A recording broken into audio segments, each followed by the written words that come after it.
নমস্কাৰ আপোনালোক সকলোকে পুনৰবাৰ টিকে মাইনৰ অন্য এটা ৰাতিপুৱাৰ ধামাকাদাৰ খবৰলৈ স্বাগতম জনাইছো।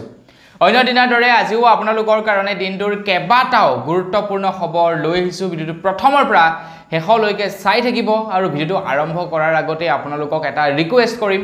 যদি খবৰ কেইটা চাই ভাল লাগে তেন্তে লাইক এটা কৰিবলৈ কিন্তু একেবাৰেই নাপাহৰিব। একদম ৰিকুৱেষ্ট কৰিছো, লাইক এটা কিন্তু কৰিবই। আগবাইছো আজিৰ প্ৰথমটো খবৰ ফালে। প্ৰথমটো খবৰ ওলাইছে নয়ডাৰ পৰা। খবৰ ওলাইছে যে নয়ডাত কেইজনমান বোলে বেংক হেকাৰে বেংকৰ সাৰ্ভাৰ হেক কৰি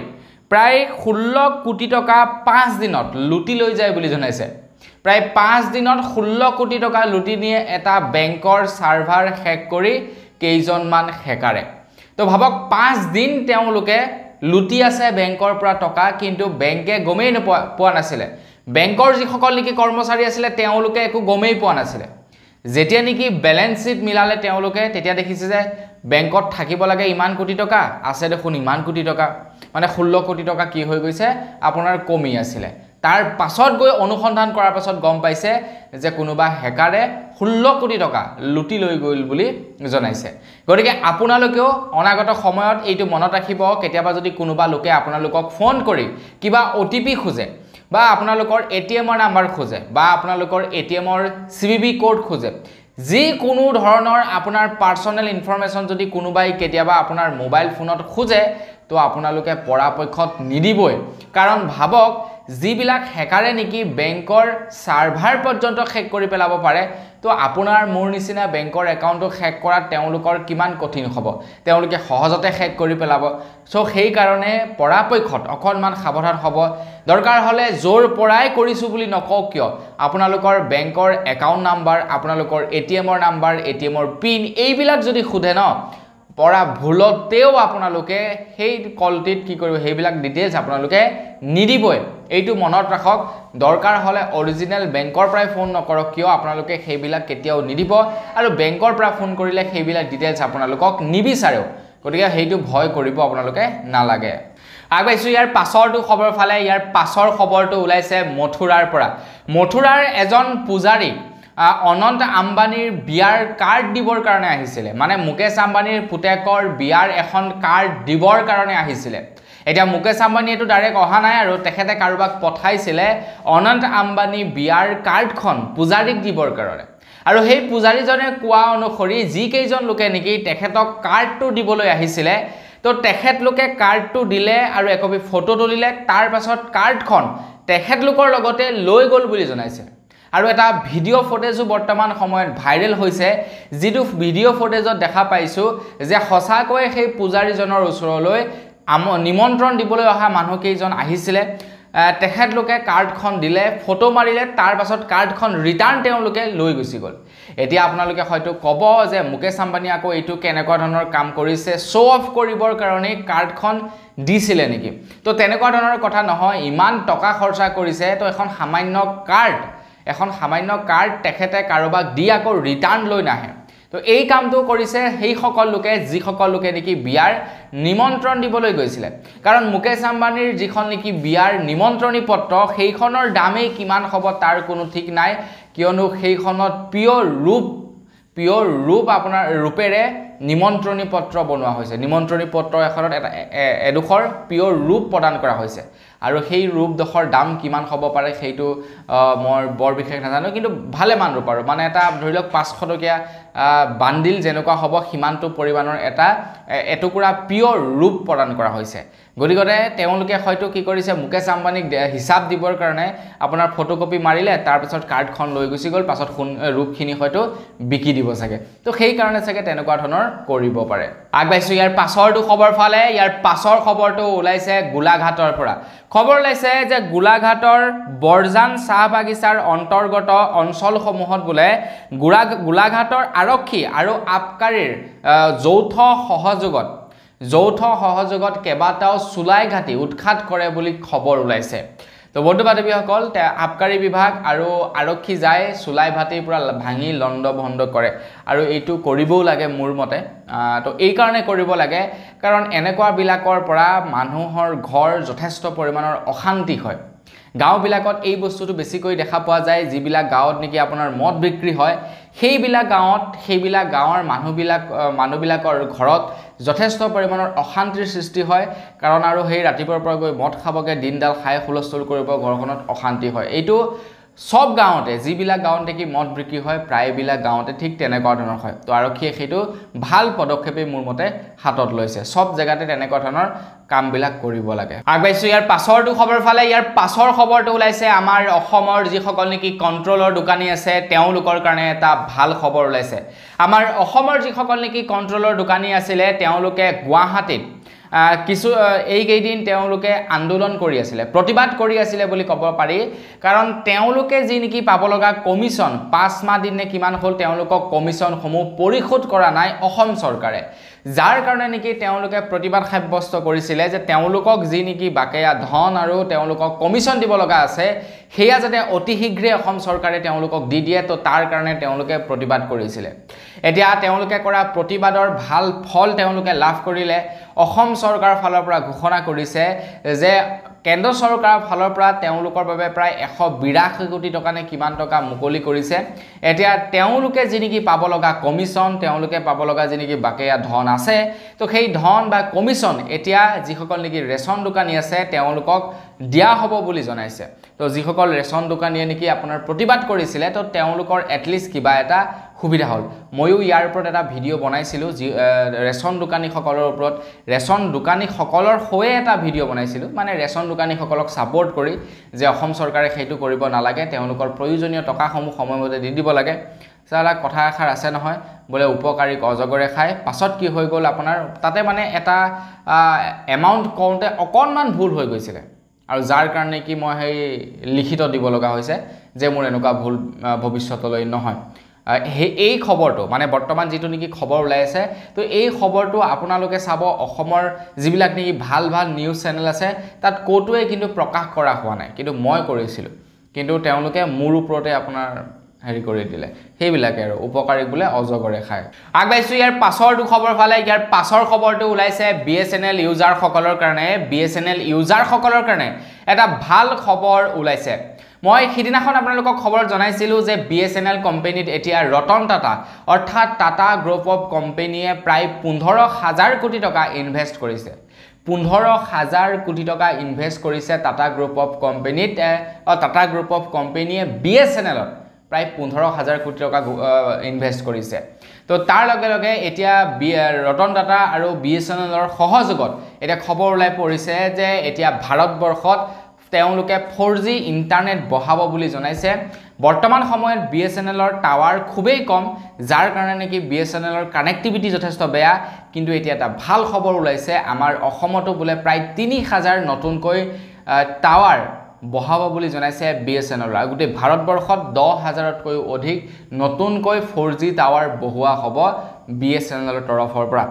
তো ৰতন টাটাই সহায় কৰিলে BSNLক 15000 কোটি টকা ইনভেষ্ট কৰি আৰু সেই টকাৰে এতিয়া BSNL আপগ্ৰেড কৰিব তেওঁলোকৰ সিস্টেম 5G ইন্টাৰনেট কিন্তু নাপায় 4G পাব বাকি যি কি নহওক আমি বাৰু এতিয়াও 4G চলাই আছো গতিকে মই তো 100% একদম BSNL যামেই যাম আৰু BSNLৰ অফাৰ ইমান ধামাকা তো মোৰ মানে লুফ লাগি গৈছে BSNLৰ প্ৰতি তো মই তো 100% যাম আমাৰ ইয়া যেতিয়া নেকি টাৱাৰ বহাব বা নেটৱৰ্ক কানেক্টিভিটি যেতিয়া ভাল হ'ব মই তো বাদ দিম জিও এয়াৰটেল চিধা যাম মই BSNL কাৰণ মই 4G চলাই আছো না তো 4G মই ভাল স্পিড পাই আছো তো 4G আপোনাৰ যথেষ্ট স্পিড হয় মোৰ কাৰণে সাফিসিয়েন্ট 5G মোক নহলো হল গতিকে BSNLৰ 4G চলাম নে কি কয় আপোনালোকে আগবাইছো ইয়াৰ পাছৰটো খবৰ ফালে ইয়াৰ পাছৰ খবৰটো ওলাইছে জম্মু আৰু কাশ্মীৰৰ পৰা তো জম্মু আৰু কাশ্মীৰৰ ওপৰত খবৰ ওলাইছে যে বিগত বলে 78 ডেজত 11 বাৰ হেনো সন্ত্ৰাসবাদী আক্ৰমণ কৰিছে জম্মু আৰু কাশ্মীৰত তো খবৰ লোৱা অনুসৰি পুনৰ বলে প্ৰায় 4জনকৈ ভাৰতীয় জোৱান নিহত হৈছে বলে হেনো জম্মু আৰু কাশ্মীৰত এতিয়া জম্মু আৰু কাশ্মীৰত যিমান পাৰে ভাৰত চৰকাৰে হিমানেই সকলোবিলাক বস্তু আপোনাৰ উন্নত কৰিবলৈ চেষ্টা কৰিছে তাত যিমান পাৰে সিকিউৰিটি বৃদ্ধি কৰিছে তাতে আপোনাৰ 370 খেয়াও অটৰাই দিলে মানে জম্মু আৰু কাশ্মীৰখনক আপোনাৰ ঠাণ্ডা কৰিবলৈ চেষ্টা কৰিছে জম্মু আৰু কাশ্মীৰখনত যাতে মানুহে এনে নৰমালি বৰ্তমান যেনেকৈ দিল্লী হায়দৰাবাদ কলকাতা এইবিলাকত মানুহবিলাকে ভেকেশন মানিবলৈ যেনেকৈ যায় যাতে জম্মু আৰু কাশ্মীৰলৈ ঠিক তেনেকৈ যাওক তো শান্তি এটা পৰিবেশ ঘূৰাই আনিবৰ কাৰণে কেন্দ্ৰ চৰকাৰৰ ফালৰ পৰা অহৰহ প্ৰচেষ্টা চলাই থকা হৈছে কিন্তু তাৰ পাছতো এতিয়াও কিন্তু কেন্দ্ৰ চৰকাৰ ফলপ্ৰসূ হ'ব পৰা নাই কেন্দ্ৰ চৰকাৰ এতিয়াও কিন্তু সাকসেস হ'ব পৰা নাই জম্মু আৰু কাশ্মীৰক লৈ তো মোৰ মতে কেন্দ্ৰ চৰকাৰে আৰু প্ৰচেষ্টা চলাব লাগে তেতিয়া নিশ্চয় জম্মু আৰু কাশ্মীৰত শান্তি সম্প্ৰীতি ঘূৰি আহিব আগবাইছো ইয়াৰ পাছৰটো খবৰ ফালে ইয়াৰ পাছৰ খবৰটো আমাৰ অসমবাসীৰ কাৰণে এটা বেয়া খবৰ ওলাইছে যে আমাৰ অসমৰ চিকিৎসালয়ৰ পৰা নতুনকৈ প্ৰায় 64 গৰাকী সহযোগী অধ্যাপক পঞ্জীয়কৰ পদত্যাগ হয় বুলি জনাইছে প্ৰায় 64 জন ডক্টৰে নতুনকৈ পদত্যাগ কৰিছে আমাৰ অসমৰ চৰকাৰী চিকিৎসালয়ৰ পৰা এতিয়া কিয় পদত্যাগ কৰিছে সেই সন্দৰ্ভতো আপোনালোকক ক'ব নোৱাৰিম এতিয়া আমাৰ অসম চৰকাৰে ন নিয়ম বনাইছে চিকিৎসকসকলৰ কাৰণে তো সেইবিলাকৰ কাৰণে হয়তো চিকিৎসকবিলাকে পদত্যাগ হয়তো কৰিব পাৰে এতিয়া যিবিলাক নেকি অন্যান্য ক্ষেত্ৰৰ চৰকাৰী চাকৰিয়াল আছে তেওঁলোকৰ ওপৰত ন নিয়ম বনাওক তো তেওঁলোকে সেই কামটোতে কৰি থাকিব এজন টিচাৰৰ কথাই যদি কওঁ টিচাৰ সকলৰ প্ৰতি আপোনাৰ চৰকাৰে দৰকাৰ হলে যিমানেই নতুন নিয়ম নবনাওক কিয় তেওঁলোকে চৰকাৰী টিচাৰে কৰি থাকিব কাৰণ তেওঁলোকৰ বেলেগ অপচন নাথাকে তেওঁলোকে যদি ইচ্ছা কৰে যে মই ইয়াৰ পৰা ওলাই গৈ প্ৰাইভেট এখন বিদ্যালয়ত গৈ কিবা এটা কৰিম তেতিয়া শিক্ষকসকলে আপোনাৰ চৰকাৰী বিদ্যালয়খনৰ যিটো দৰমহা পাব সেই দৰমহাটো প্ৰাইভেট এখন বিদ্যালয়ত নাপায় কিন্তু এজন চৰকাৰী টিচাৰে যদি ইচ্ছা কৰে চৰকাৰী চিকিৎসকে যদি ইচ্ছা কৰে যে মই চৰকাৰৰ টকা মোক নালাগে মই চৰকাৰী চিকিৎসালয়ত কাম নকৰো তো নেক্সট ডে তেখেতে ৰিক্ৰুটমেন্ট পাই যাব প্ৰাইভেট চিকিৎসালয়ত আৰু চৰকাৰী চিকিৎসালয়ত যিমান টকা পায় তাতকে বহু গুণ বেছি পইচা লাভ কৰিব প্ৰাইভেট চিকিৎসালয়ত যদি চিকিৎসকৰ ডিমান্ড বহুত বেছি ন আজিকালি প্ৰায়বিলাক চিকিৎসকে নিজে খুলিবলৈ লৈছে সো সেই কাৰণে হয়তো এনেকুৱা ধৰণৰ ঘটনাবিলাক আমাৰ সন্মুখত ওলাই পৰিছে আৰু এটোটা কিন্তু বেয়া লক্ষণ আগবাইছো ইয়াৰ পাছৰটো খবৰ ফালে কা বলবৎ হৈ গল আমাৰ ভাৰতবৰ্ষত কা বলবৎ হোৱাৰ লগে লগে অসমতো বলবৎ হ'ল কাখন নিশ্চয়তো আপোনালোকে জানেই প্ৰায় জায়গাত বিভিন্ন দল সংগঠন বিলাকে প্ৰতিবাদ সাব্যস্ত কৰি আহিছে কাখনক লৈ কা বাতিল কৰিবৰ কাৰণে কিন্তু কাখন বাতিল নহয় কাখন লাগু কৰিলে যেহেতু কৰিব আৰু এখন থাকি প্ৰচলন হ'বই এতিয়া বন্ধু বান্ধৱীসকল অসমৰ মুখ্যমন্ত্ৰী ডক্টৰ হিমন্ত বিশ্ব শৰ্মাদেৱে কোৱা অনুসৰি কাৰ অধীনত কেৱল 8 জন লোকেহে অসমৰ নাগৰিকত্বৰ বাবে আবেদন কৰিছে বুলি জনাইছে তো তেখেতে এইটো নিজেই মানে এই ফিগাৰটো তেখেতে উল্লেখ কৰিছে মানে অসমৰ মুখ্যমন্ত্ৰী ডক্টৰ হিমন্ত বিশ্ব শৰ্মাদেৱে এতিয়া গৌৰৱ গগৈয়ে কৈছে যে কেৱল 8 জন ব্যক্তিৰ কাৰণে মন্ত্ৰী হিমন্ত বিশ্ব শৰ্মাদেৱে কাখন বলবৎ কৰি দিলে আমাৰ অসমত তো গৌৰৱ গগৈয়ে কৈছে এইটো হিমন্ত বিশ্ব শৰ্মাদেৱৰ এক প্ৰকাৰ অহংকাৰ মানে হিমন্ত বিশ্ব শৰ্মাদেৱে যে ইচ্ছা কৰিলে যিকোনো কামেই কৰিব পাৰে তো সেইটো তেখেতে বলে জনসাধাৰণক মানে দেখাব বিচাৰিছে যাৰ কাৰণে নেকি তেখেতে বলবৎ কৰিলে কাখন কাৰণ 8 জন ব্যক্তিয়েহে কেৱল কাৰ অধীনত বৰ্তমানলৈকে নাগৰিকত্বৰ বাবে আবেদন কৰিছে আমাৰ অসমত গতিকে গৌৰৱ গগৈয়ে মানে সেইটোকে বুজাব বিচাৰিছে যে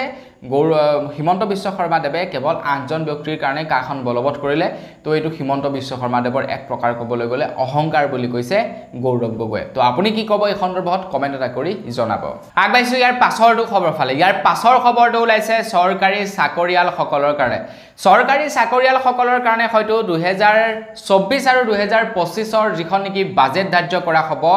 সেইখনত হয়তো এটা গুড নিউজ আহিব পাৰে গুড নিউজটো হৈছে এইটোৱেই যে OPS হয়তো ঘূৰাই দিব পাৰে চৰকাৰী চাকৰিয়ালসকলক মানে অল পেনশন স্কিম ঘূৰাই দিব পাৰে চৰকাৰী চাকৰিয়ালসকলক আগতে যেতিয়া নেকি কোনো এজন লোকে চৰকাৰী চাকৰি এটা লাভ কৰে তো চৰকাৰী চাকৰিয়ালজনে যেতিয়া নেকি ৰিটায়াৰমেন্ট পায় তাৰ পাছত তেওঁলোকক প্ৰত্যেক মাহে পেনশন প্ৰদান কৰি থাকে যিমানটো দৰমহা কৰ্ম কৰি থকা অৱস্থাত পাইছিলে হিমানটোই নিদিয়ে কিন্তু তাৰ আধা বা তাতকৈ অকণমান বেছি তো হিমানটো কি হয় পেনশন প্ৰদান কৰে চৰকাৰী চাকৰিয়ালসকলক কিন্তু নতুন গৈ যিসকলে নেকি জয়েন কৰিছে চাকৰি তেওঁলোকে কিন্তু কোনো ধৰণৰ পেনশন লাভ নকৰে এতিয়া কেন্দ্ৰ চৰকাৰক এইটো যিসকল নেকি চৰকাৰী চাকৰিয়াল আছে তেওঁলোকে প্ৰায় সময়তে প্ৰতিবাদ সাব্যস্ত কৰি আহিছে যে OPS সিস্টেমটো ঘূৰাই দিব লাগে আমাৰ ভাৰতবৰ্ষত এতিয়া যোৱাকালিও এখন বৈঠক হৈ যায় কেন্দ্ৰ চৰকাৰৰ সৈতে আমাৰ ভাৰতবৰ্ষৰ যিসকল নেকি কৰ্মচাৰী সন্থা আছে তো তেওঁলোকৰ এখন বৈঠক হৈ যায় এতিয়া এটা খবৰ ওলাইছে হয়তো গুড নিউজ আহিব পাৰে নেক্সট যি নেকি বাজেট ঘোষণা কৰা হ'ব 23 জুলাই তাৰিখে সেই দিনাখন হয়তো এটা গুড নিউজ আহিব পাৰে বুলি জনাইছে তো দেখা যাওক কি হয় কি নহয় মই আপোনালোকক সেইবিলাক নিশ্চয় জনাই যাম আগবাইছো ইয়াৰ পাছৰটো খবৰ ফালে ইয়াৰ পাছৰ খবৰটো ওলাইছে কিয়া কোম্পানীৰ ওপৰত আপোনালোকে বাৰু কিয়া কোম্পানীৰ গাড়ী ক্ৰয় কৰিছে নেকি কমেন্ট এটা কৰি জনাব তো কিয়া কোম্পানীৰ যি সকলে ইভি 6 মডেলটো ক্ৰয় কৰিছিলে মানে ইলেক্ট্ৰনিক যি নেকি কিয়া কোম্পানীৰ ইলেক্ট্ৰনিক ভেহিকল EV6 মডেলটো ক্ৰয় কৰিছিলে তো তেওঁলোকৰ কাৰণে এটা গুৰুত্বপূৰ্ণ খবৰ ওলাইছে তো কিয়া কোম্পানীৰ EV6 মডেলটোত বোলে এতিয়া চাৰ্জিং যেটো নেকি খাপ থাকে তো তাৰ অকনমান বোলে প্ৰবলেমে দেখা দিছে বুলি জনাইছে তো যাৰ কাৰণে নেকি কিয়া কোম্পানীয়ে বহু কেইখন গাড়ী তেওঁলোকে ৰিটাৰ্ণ বিচাৰিছে কাস্টমাৰৰ পৰা আৰু আপোনালোকৰো যদি কিয়া কোম্পানীৰ ইলেক্ট্ৰিক ভেহিকল আছে আৰু EV6 মডেলটো যদি আপোনালোকৰ আছে তেন্তে আপোনালোকে এতিয়াই যাওক আৰু গৈ আপোনালোকে কিয়াৰ যি নেকি সাৰ্ভিস সেন্টাৰ আছে তাত আপোনালোকে এবাৰ চেক কৰাওক হয়তো আপোনালোকৰ গাড়ীখনটো তেনেকুৱা কিবা বেয়া হৈ থাকিব পাৰে আৰু যদি বেয়া হৈ থাকে তেন্তে সম্পূৰ্ণ তেওঁলোকৰ ফালৰ পৰা সাৰ্ভিসিং ফ্ৰী কৰাই দিয়া হ'ব আগবাইছো ইয়াৰ পাছৰটো খবৰ ফালে আপোনালোকৰ বাৰু কেতিয়াবা কল কৰি থকাৰ অৱস্থাত মানে কাৰোবালৈ ফোন কৰি আছে আপোনালোকৰ কেতিয়াবা বাৰু এনেকুৱা হয়নে নহয় আপুনি কৈ আছে হেলো হেলো তেখেতে আপোনালোকৰ মাতটো শুনা নাই তেখেতেও আপোনাক হেলো হেলো বুলি কৈ আছে এনেকুৱা ধৰণৰ হৈছে নে নাই খবৰ বাৰ কেতিয়াবা কথা পাতি থকাৰ অৱস্থাতে আপোনালোকৰ কলটো কাট খাই গৈছে নে নাই যোৱা সেইটো কমেন্ট এটা কৰি জনাব ম্যাক্সিমাম টাইমত আমি এনেকুৱা ধৰণৰ প্ৰবলেম বিলাক ফেস কৰো যেতিয়া নেকি আমি নেটৱৰ্ক নোপোৱা এটা ঠাইত থাকো বা যিজনে আমালৈ কল কৰিব বা যিজনলৈ মই কল কৰিম তেখেত যদি নেটৱৰ্ক নোপোৱা ঠাইত থাকে তো এই প্ৰবলেমটো এবৰ সাংঘাতিককে দেখা দিয়ে ইফালৰ পৰা হেলো কৰি থাকিব আপুনিও হেলো বুলি ক'ব আপুনি কোৱা কথাখিনি তেখেতে নুশুনে তেখেতে কোৱা কথাখিনি কিন্তু আপুনি শুনিছে বা কেতিয়াবা এনেকুৱা হয় আপুনি যিখিনি নেকি কথা কৈ আছে সেইখিনি তেখেতে নুশুনে কে তেখেতে শুনে তেখেতে যিখিনি কথা কৈছে সেইখিনি আপুনি নুশুনে এনেকুৱা ধৰণৰ হৈ থাকে আৰু এই সমস্যাটো কোৱা হয় কল ড্ৰপ সমস্যা এতিয়া এটা ৰিপৰ্ট ওলাইছে যে আমাৰ ভাৰতবৰ্ষৰ প্ৰতি 3 জন ব্যক্তিৰ পৰা এজন ব্যক্তিয়ে এনেকুৱা সমস্যাত ভুগে বুলি জনাইছে 89% কল এইবিলাক কাৰণতে বোলে কল ড্ৰপ হয় বুলি জনাইছে প্ৰায় 89% মানুহ ইয়াতে ভুক্তভোগী বনাই বুলি জনাইছে মানে ইয়াৰ পৰা এইটো প্ৰমাণিত হয় যে যিমান বিলাক নেকি টেলিকম কোম্পানী আছে তেওঁলোকে তেওঁলোকৰ নেটৱৰ্ক কানেক্টিভিটি মোৰ মতে ভাৰতবৰ্ষত বৃদ্ধি কৰিব লাগে আগবাইছো ইয়াৰ পাছৰটো খবৰ ফালে ইয়াৰ পাছৰ খবৰটো ওলাইছে নৰ্থ কোৰিয়াৰ পৰা এটা বিৰাটেই সাংঘাতিক খবৰ ওলাইছে নৰ্থ কোৰিয়াত আপোনালোকে নিশ্চয় জানে কিং জং নেকি আছিল তেখেতে বৰ্তমান নৰ্থ কোৰিয়াখন চলাই আছে তো তেখেতে মানে ইমানে সাংঘাতিক তাতে আইন প্ৰণয়ন কৰি থৈছে বা তেখেতে তাতে ইমানে স্ট্ৰিক্টলি তেখেতৰ আইন বিলাক পালন কৰোৱাই জনসাধাৰণৰ ওপৰত মানে ক'বলৈ গ'লে হিটলাৰী শাসন বুলি ক'ব লাগিব নৰ্থ কোৰিয়াত হিটলাৰী শাসনতকৈ হয়তো বৰ ডেঞ্জাৰ শাসন কৰে নৰ্থ কোৰিয়াৰ চৰকাৰে তো এটা খবৰ ওলাইছে যে নৰ্থ কোৰিয়াত প্ৰায় 30 জন ষ্টুডেণ্টক ওপেনলি গুলি চালনা কৰে বলে নৰ্থ কোৰিয়াৰ চৰকাৰে ওপেনলি গুলি চলাই হত্যা কৰে প্ৰায় 30 জনকৈ ষ্টুডেণ্টক তো সেই 30 জন ষ্টুডেণ্টৰ এটাই মাত্ৰ দুখ আছিল সাউথ কোৰিয়াৰ কে ড্ৰামা নামৰ এখন তেওঁলোকে ফিল্ম চাইছিল তেওঁলোকে এখন ফিল্ম চাইছিলে ফিল্মখনৰ নাম হৈ গল কে ড্ৰামা আৰু সেই ফিল্মখন হৈছিল সাউথ কোৰিয়াৰ আৰু তেওঁলোকৰ সেইটোৱে হৈ গল অপৰাধ তেওঁলোকে কিয় সাউথ কোৰিয়াৰ ফিল্ম তাতে চাব আৰু তাৰ কাৰণে তেওঁলোকক বোলে গুলিয়াই হত্যা কৰিলে বুলি জনাইছে 30 জন ষ্টুডেণ্টক গুলিয়াই হত্যা কৰিলে তো কেনেকুৱা ধৰণৰ চৰকাৰ তো জনসাধাৰণ তেনেকুৱা এখন চৰকাৰক কিয় আপোনাৰ শাসন ভাৰত বহিবলৈ লিছে সেইটোহে বুজি নাপাওঁ পাইছো ইয়াৰ পাছৰটো খবৰ ফালে মুকেশ আম্বানীৰ বিয়া পুতেকৰ বিয়া আহি আছে আৰু মুকেশ আম্বানীৰ পুতেকৰ বিয়া কিমান দিন আগৰে পৰা চলি আছে তাৰ কোনো ঠিক নাই আমাৰ ভাৰতবৰ্ষত হয়তো মুকেশ আম্বানীৰ পুতেকৰ বিয়াখনেই সৰ্ববৃহৎ বিয়া হ'ব আৰু ভৱিষ্যতলৈ হয়নে নহয় নাজানো কিন্তু বৰ্তমানলৈকে মুকেশ আম্বানীৰ পুতেকৰ বিয়াখনেই সৰ্ববৃহৎ বিয়া বুলি ক'ব লাগিব আমাৰ ভাৰতবৰ্ষত আৰু ভাৰতবৰ্ষৰ কথা বাদেই দিলো গোটেই ৱৰ্ল্ডত থাকে এনেকুৱা বিয়া পাতে নে নাপাতে তাৰ কোনো ঠিক নাই চাওকচোন কাক মতা নাই সেলিব্ৰিটিৰ পৰা ধৰি বিল্ডাৰৰ পৰা ধৰি বিজনেছমেন পৰ্যন্ত সকলোকে নিমন্ত্ৰণ জনাইছে মুকেশ আম্বানীয়ে তো সেই সময়তে খবৰ ওলাইছে যে মুকেশ আম্বানীয়ে বোলে অতিথিৰ কাৰণে ফেলকন জেট প্ৰায় 2000খন ফেলকন জেট তেখেতে বুকিং কৰিছিলে বোলে অতিথিক আনিবৰ কাৰণে আৰু তাৰ লগে লগে প্ৰায় 100খন প্ৰাইভেট জেট বোলে তেখেতে বুকিং কৰিছিলে কেৱল অতিথিক আনিবৰ কাৰণে অকল সেয়াই নহয় বিমান বন্দৰৰ পৰা ঘৰলৈ আনিবৰ কাৰণে দামী দামী গাড়ী ৰোলছ ৰয়েছ ফাৰাৰী এইবিলাক গাড়ী তেখেতে প্ৰদান কৰিছিলে যিসকল নেকি সেলিব্ৰিটি আছে তেওঁলোকক আনিবৰ কাৰণে ঘৰলৈ যেনেকৈ ধৰি লওক মাৰ্ক জুকাৰবাৰ্গ হৈ গ'ল আপোনাৰ এলন মাস্ক হৈ গ'ল এনেকুৱা ডাঙৰ ডাঙৰ যিবিলাক নেকি বিজনেছমেন আছে যিসকল নেকি সেলিব্ৰিটি আছে তেওঁলোকক আনিবৰ কাৰণে দামী দামী গাড়ী দামী দামী জেট এইবিলাক ব্যৱহাৰ কৰিছিলে প্ৰাইভেট জেট ভাবক কেনেকুৱা হেভি লেভেলত বিয়া পাতিছে 5,000 কোটি টকা খৰচা কৰিছে বিয়াখন পাতিবৰ কাৰণে আগবাইছো ইয়াৰ পাছৰটো খবৰ ফালে ইয়াৰ পাছৰ খবৰটো ওলাইছে বাবা কেদাৰনাথ মন্দিৰৰ পৰা বাবা কেদাৰনাথ ধামৰ পৰা ওলাইছে ইয়াৰ পাছৰটো খবৰ তো মানুহ কিমান একেবাৰে নিম্ন পৰ্যায়ৰ হ'ব পাৰে আপোনালোকে এই খবৰটোৰ প্ৰায় বুজি পাব কেদাৰনাথ মন্দিৰৰ পৰা বা কেদাৰনাথ ধামৰ পৰা বোলে প্ৰায় 228 কেজি সোণ হেৰাই গৈছে বুলি খবৰ ওলাইছে 228 কেজি সোণ হেনো কেদাৰনাথ ধামৰ পৰা বোলে হেৰাই গৈছে গতিকে মানুহ কেনেকুৱা নেক্সট লেভেলৰ চুৰ হ'ব পাৰে বা মানুহ কেনেকুৱা নেক্সট লেভেলৰ নিম্নমানৰ হ'ব পাৰে এভাগ মন্দিৰৰ পৰা সোণ চুৰ কৰি আনিছে আৰু সৰু সুৰা সোণো নহয় 228 কেজি সোণ এটা চুৰেই কৰিছে নে কি হৈছে এতিয়ালৈকে বাৰু একো খবৰ ওলোৱা নাই কিন্তু কেদাৰনাথ ধামৰ পৰা 228 কেজি সোণ ওলাইছে হেৰাইছে বুলি জনাইছে তো মোৰ মতে ইয়াৰ ওপৰত উচিত তদন্ত হ'ব লাগে 228 কেজি সোণ হেমালি নহয় কিন্তু আগবাইছো ইয়াৰ পাছৰটো খবৰ ফালে আপোনালোকৰ ঘৰত বাৰু বৰ্তমান সময়ত এপিডি সেলৰ স্মাৰ্ট প্ৰিপেইড মিটাৰ লাগি আছে এনে আপোনালোকৰ পোষ্টপেইড মিটাৰ লাগি আছে কোনটো আপোনালোকৰ ঘৰত লাগি আছে কমেন্ট এটা কৰি জনাব মানে আপোনালোকে আগতীয়াকৈ ৰিচাৰ্জ কৰাৰ পাছত কাৰেন্ট ব্যৱহাৰ কৰিব পাৰে নে গোটেই মাহটো কাৰেন্ট ব্যৱহাৰ কৰাৰ পাছত আপোনালোকলৈ বিল আহে তো কোনটো কাৰেন্ট আপোনালোকে বৰ্তমান সময়ত ব্যৱহাৰ কৰি আছে কমেন্ট এটা কৰি জনাব এতিয়া বহু জায়গাত বৰ্তমান স্মাৰ্ট প্ৰিপেইড মিটাৰ হৈ গৈছে মানে আপুনি আগতীয়াকৈ ৰিচাৰ্জ ভৰাই ল'ব লাগিব তাৰ পাছত আপোনালোকে কাৰেন্ট ব্যৱহাৰ কৰিব পাৰিব তো সেই সিস্টেমটো বৰ্তমান আমাৰ অসমৰ বহুতো ডিস্ট্ৰিক্টত হৈ গৈছে তো মই ৰিসেন্টলি আপোনাৰ কামাখ্যালৈ গৈছিলো তো কামাখ্যাৰ তাতে গৈ জিঘৰ মানুহত আছিল তো তেওঁলোকে কোৱা অনুসৰি যে স্মাৰ্ট প্ৰিপেইড মিটাৰ হোৱাৰ পাছত তেওঁলোকৰ যথেষ্ট ভাল হৈছে তেওঁলোকৰ মাহেকত 1000 মান বিল আহে বুলি মানে ৰিচাৰ্জ ভৰাব লাগে বুলি কৈছে 1000 মান ৰিচাৰ্জ ভৰাব লাগে তো তেওঁলোকে চলায়ও সেইমতে তেওঁলোকৰ মটৰ চলে তেওঁলোকৰ ঘৰৰ টিভি চলে তেওঁলোকে ইন্ডাকশন চলা দুটাকৈ চলায় তো সেই হিচাপত তেওঁলোকৰ কাৰেন্টৰ বিল ঠিকই আহে এটা কিছু জায়গাৰ মানুহবিলাকে আকৌ কাৰেন্টৰ বিল বেছিকৈ মানে হোৱা অনুভৱ কৰিছে আগতে তেওঁলোকৰ যিবিলাক বস্তু ব্যৱহাৰ কৰিছিল সেইবিলাক বস্তুত যিমান টকা কাৰেন্টৰ বিল আহিছে এতিয়া তাতকৈ বেছি অহা যেন অনুভৱ কৰিছে তো তেনেকুৱা এটা ঘটনাই হৈছে এজন ব্যক্তিৰ লগত আৰু সেই ব্যক্তিজনে ফেসবুকত তেখেতে শেয়াৰ কৰিছে তেখেতৰ দুখৰ ঘটনা তো তেখেতে কোৱা অনুসৰি তেখেতে 21 জুন তাৰিখৰ দিনাখন 900 টকা ৰিচাৰ্জ কৰিছে আৰু সেই 900 টকা পুনৰ 21 তাৰিখৰ দিনাখনে বোলে তেখেতৰ এডাই হৈ গল বুলি জনাইছে 21 তাৰিখৰ দিনাখন তেখেতে পুনৰ 100 টকাৰ ৰিচাৰ্জ কৰে 21 জুনৰ তাৰিখৰ দিনাখনে মানে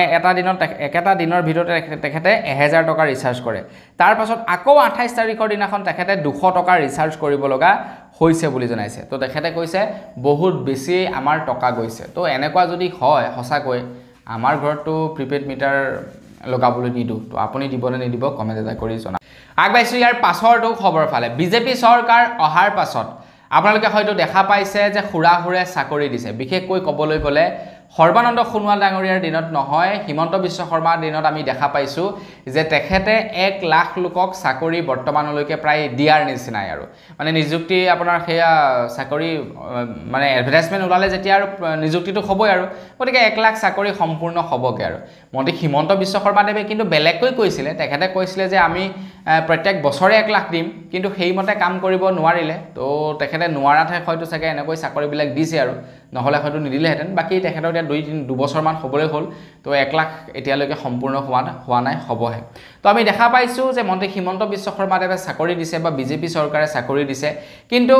এনএছএছৰ তৰফৰ পৰা এটা বিৰাটেই সাংঘাতিক ৰিপৰ্ট জাৰি কৰিছে এনএছএছৰ তৰফৰ পৰা জনাইছে যে বিজেপিৰ 7 বছৰীয়া শাসনকালত আমাৰ অসমত প্ৰায় 4.94 লোক কৰ্মহীন হৈছে বুলি জনাইছে 4.94 লাখ লোক এটা চাকৰি দিছে কিমান লোকক 1 লাখৰ লোককো চাকৰি দিয়া নাই 1 লাখতকৈ কম লোকক চাকৰি দিছে আৰু চাকৰি হেৰুৱাইছে কিমান 4.94 লাখ মানুহে প্ৰায় 5 লাখ লোকে চাকৰি হেৰুৱাইছে 5 লাখ লোকে চাকৰি হেৰুৱাই 1 লাখ চাকৰি পাইছে মানে 5 জনে চাকৰি হেৰুৱাইছে তাৰে ভিতৰত এজনে চাকৰি পাইছে সো হেতুৱেটো হৈছে ন ঘটনাটো বাকি যি কি নহওক বস আজিৰ ভিডিঅ জনাবলগীয়া খবৰ ইমান কেইটাই আছিল খবৰ কেইটা জানি আপোনালোকৰ কেনেকুৱা লাগিলে কমেন্ট কৰি জনাব যদি ভাল লাগিলে লাইক এটা কৰিব চেনেল যদি সাবস্ক্ৰাইব কৰা নাই সাবস্ক্ৰাইব কৰি ল'ব পুনৰ এটা ভিডিঅ লগ পোৱাৰ খাজলি বিদায় মাগিছো ধন্যবাদ জয় অসম